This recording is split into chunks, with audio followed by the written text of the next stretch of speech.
Pork challenge എന്ന് പറഞ്ഞിട്ട് ഒരു പ്രസ്ഥാനം നമ്മുടെ Kothamangalam north DYFI regional committee അവർ മുൻകൈ എടുത്തിട്ട് നടത്തുന്നുണ്ട്. അപ്പോൾ പോർക്ക് ചലഞ്ചിന് നാസർ ഫൈസി കൂടത്തായി അദ്ദേഹത്തിന് അതിനോട് അഭിപ്രായ വ്യത്യാസമുണ്ട്. അദ്ദേഹം പറയുന്നത് അവിടെ ഉള്ള മജോറിറ്റി ഓഫ് വിക്ടിംസ് അവരെ സംബന്ധിച്ചിടത്തോളം ഇത് അവരുടെ വിശ്വാസത്തിനും അവരുടെ മതത്തിനും എതിരായിട്ടാണ് ഈ കൂടത്തായി കാണുന്നത്. അപ്പോൾ അതിൽ എന്താ സാറിൻ്റെ കാഴ്ചപ്പാട്?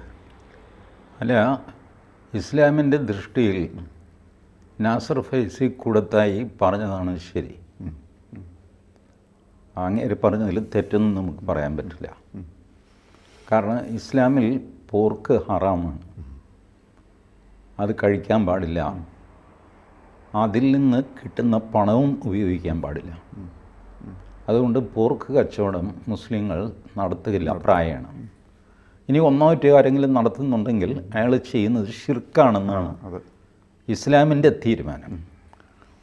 അവിടെ ഒരു അക്ബർ പോർക്ക് കച്ചവടം നടത്തുന്നില്ല എന്ന് ചോദിച്ചാൽ അവൻ ചെയ്യുന്നതാണ് തെറ്റ്.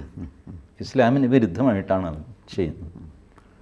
അപ്പോൾ ഇസ്ലാമിൽ ഈ ഹറാമായിട്ട് ചെയ്യുന്ന കാര്യങ്ങൾ അത് ഇസ്ലാമിനോട് ചെയ്യുന്ന ഒരു അപരാധമാണ്.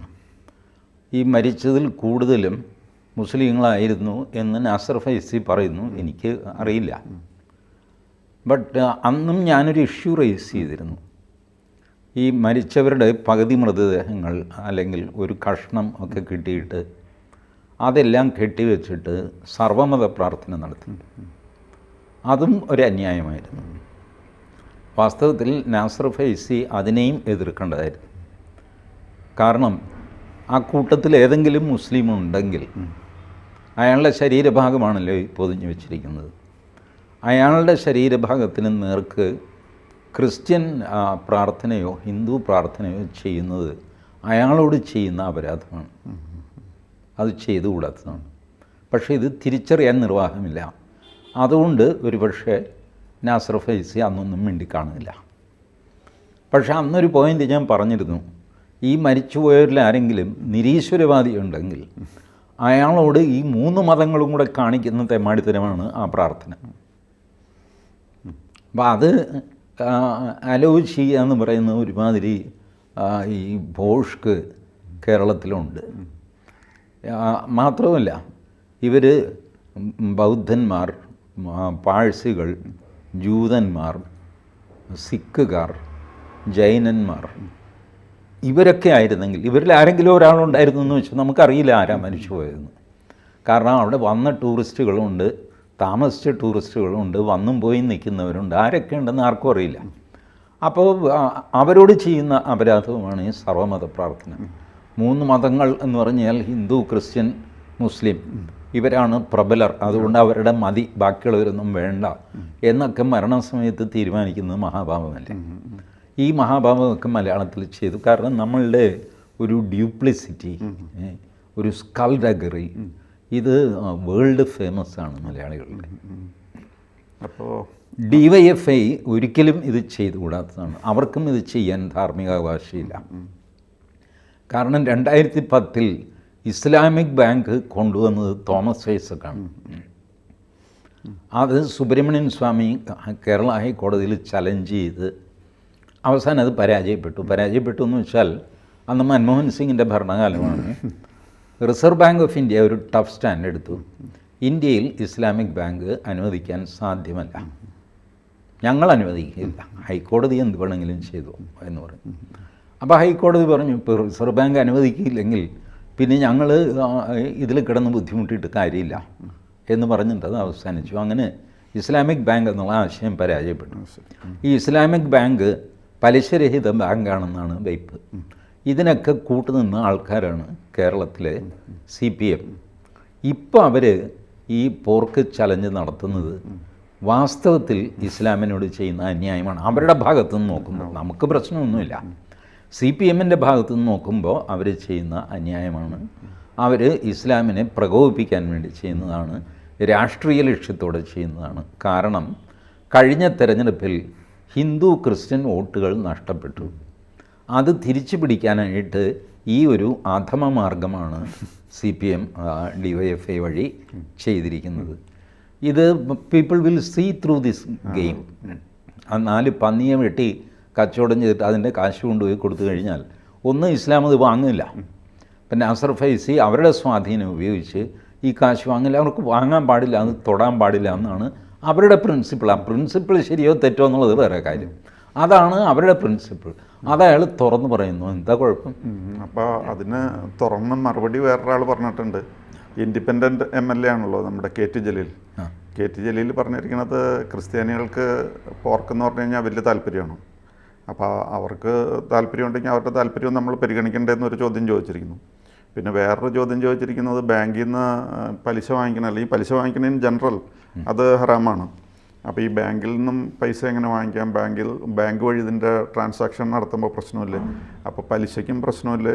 അതേപോലെ തന്നെ ഈ ക്രിസ്ത്യൻസിന് ഒരുപക്ഷെ കുറച്ച് ഹിന്ദുക്കൾക്കും വെരി ഫ്യൂ അവർക്കും പോർക്ക് താല്പര്യമാണ്. അപ്പോൾ അവരുടെ താല്പര്യവും കൂടി നമ്മൾ പരിഗണിക്കേണ്ടത്. ഈ ബീഫിൻ്റെ ഫെസ്റ്റിവൽ നമ്മൾ പല പ്രാവശ്യം നടത്തിയിട്ടുണ്ട്, എങ്കിൽ പിന്നെ പോർക്ക് ഫെസ്റ്റിവൽ എന്തുകൊണ്ട് ആയിക്കൂടാ എന്നുള്ളതാണ് KT ജലീലിൻ്റെ ഒരു ചോദ്യം. പിന്നെ അദ്ദേഹം പറഞ്ഞിരിക്കുന്നത് ഈ ഇടതുപക്ഷത്തിനെ സംബന്ധിച്ചിടത്തോളം അങ്ങനെ പ്രത്യേകിച്ച് മതമൊന്നുമില്ല, മതത്തിൻ്റെ താല്പര്യം നോക്കിയല്ല ഞങ്ങൾ കാര്യങ്ങൾ ചെയ്യുന്നത്. എൻകംപാസ് പീപ്പിൾ ഓഫ് ഓൾ ഫെയ്ത്ത്സ്, എല്ലാ വിഭാഗത്തിൽപ്പെട്ട എല്ലാ മതത്തിലും പെട്ട ആൾക്കാരെ ചേർത്ത് പിടിക്കുക എന്നുള്ളതാണ് ഞങ്ങളുടെ നയം.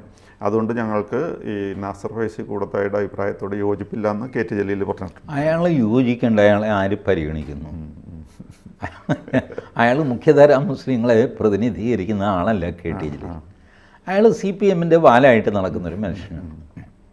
നല്ല ഒന്നാം തരം സിമിയാണ് ഉള്ളിൽ.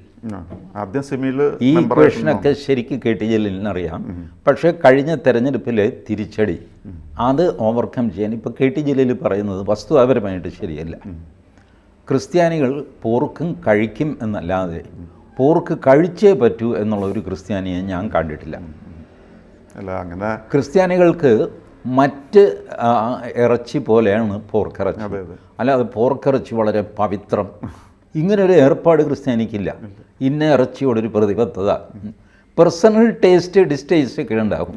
അതല്ലാതെ പോർക്ക് ക്രിസ്ത്യാനികൾക്ക് പ്രിയപ്പെട്ട ഒരു ബൈബിളിൽ എഴുതി വെച്ചിട്ടുണ്ടോ പന്നിയിറച്ചി തിന്നണമെന്നൊക്കെ? ഇതൊക്കെ ഫൂളിഷ്നെസ്സാണ്. അപ്പോൾ ആ ഹിന്ദുക്കൾക്കാണെങ്കിൽ ഒന്നിനോടും ഒരു മമതയില്ല, ഒരു ഭക്ഷണത്തോടും പ്രത്യേകമായ അടുപ്പം. ഒരു റിലീജിയസ് നിരോധനമോ പെർമിഷനോ ഒന്നും തന്നെ ഭക്ഷണത്തിൻ്റെ കാര്യത്തിൽ ഹിന്ദുക്കൾക്കില്ല. അപ്പോൾ പിന്നെ ഇവർ വാചകടിക്കുന്ന എന്തിനാ? ബട്ട് മുസ്ലിമിന് അതുണ്ട്. മുസ്ലിമിന് പോർക്ക് ഹറാമാണ്. ആ ഒരു ഇറച്ചി അവർ നിരോധിച്ചിട്ടുണ്ട്.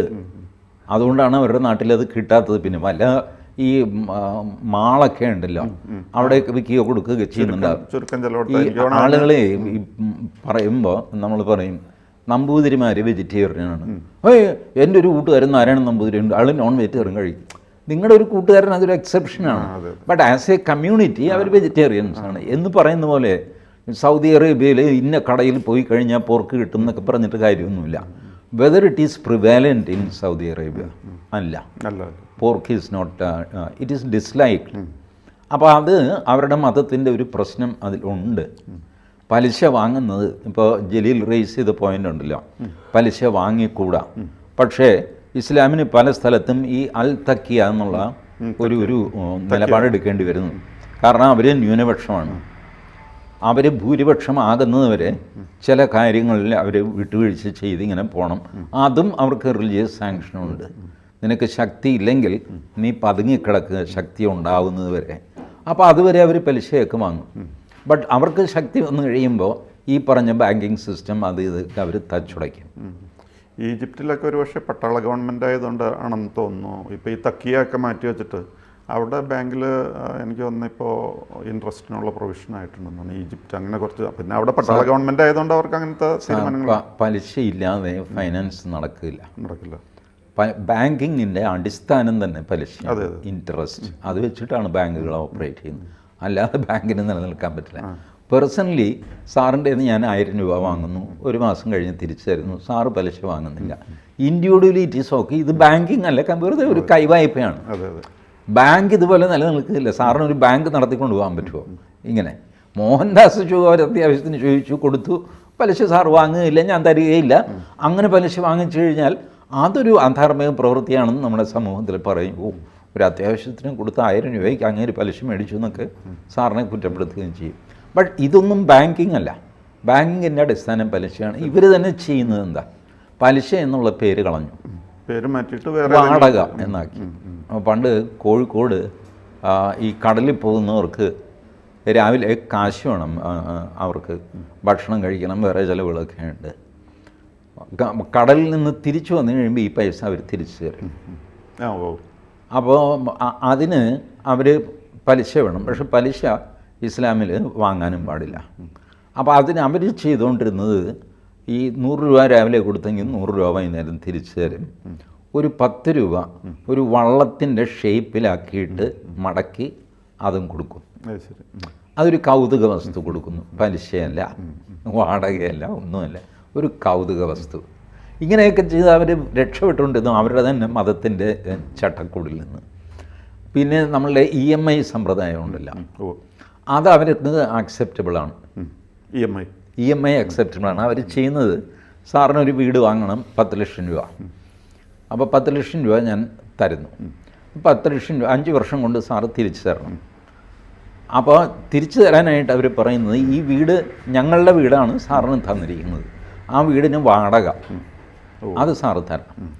ഈ വാടകയാണ് ഫലത്തിൽ പലിശ.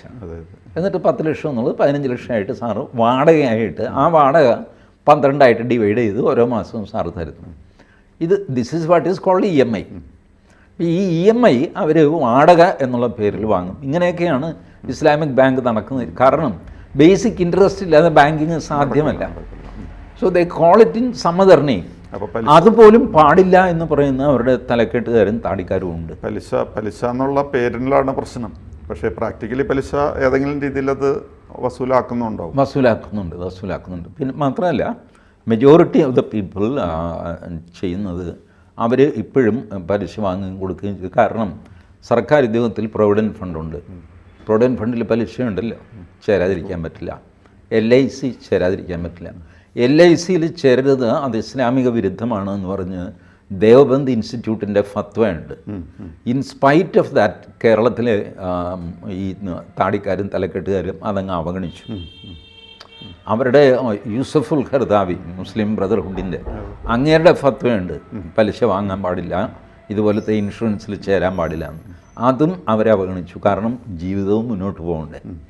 അതുപോലെ ഈ കാര്യത്തിലും ചിലപ്പോൾ നാസർ ഫൈസി കൂടത്തായിയൊക്കെ കോംപ്രമൈസ് ചെയ്തു എന്ന് വരും. ബട്ട് കേരളം പതുക്കെ ശരിയാ നിയമത്തിലേക്ക് കടന്നുകൊണ്ടിരിക്കുന്നു. അതിൻ്റെ ലക്ഷണങ്ങളാണ് ഈ കാണുന്നത്. സാറിൻ്റെ കാഴ്ചപ്പാടിൽ DYFIയുടെ ഒരു മാനസാന്തരം എന്തെങ്കിലും കാണപ്പെടുന്നു? അല്ലല്ല, DYFI ഇത് ചെയ്യുന്നത് ഫോർ പൊളിറ്റിക്കൽ റീസൺസ്. കാരണം ഇതിൻ്റെ മെസ്സേജ് പോകും, കണ്ടോ ഞങ്ങൾക്ക് ഇസ്ലാമിനെ പേടിയില്ല, അവരെ പ്രകോപിപ്പിക്കാനും പേടിയില്ല. പക്ഷേ ദാറ്റ്സ് എ റോങ് മെസ്സേജ്. ഇസ്ലാമിനെ പ്രകോപിപ്പിക്കാനോ അവരെ ഉപദ്രവിക്കാനോ ഒന്നും കേരളത്തിലെ ഹിന്ദുക്കൾക്കോ ക്രിസ്ത്യാനികൾക്കോ ഒരു താല്പര്യവുമില്ല.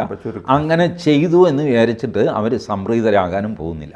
ചുരുക്കത്തിൽ ഇപ്പോൾ തക്കിയ പ്രയോഗിക്കുന്നത് DYFI ആണ്. അതെ. കൂടുതൽ വാർത്തകളും വിശേഷങ്ങളും നിങ്ങളിലേക്ക് എത്താൻ ABC മലയാളം സബ്സ്ക്രൈബ് ചെയ്യുക, ബെൽബട്ടനും അമർത്തുക.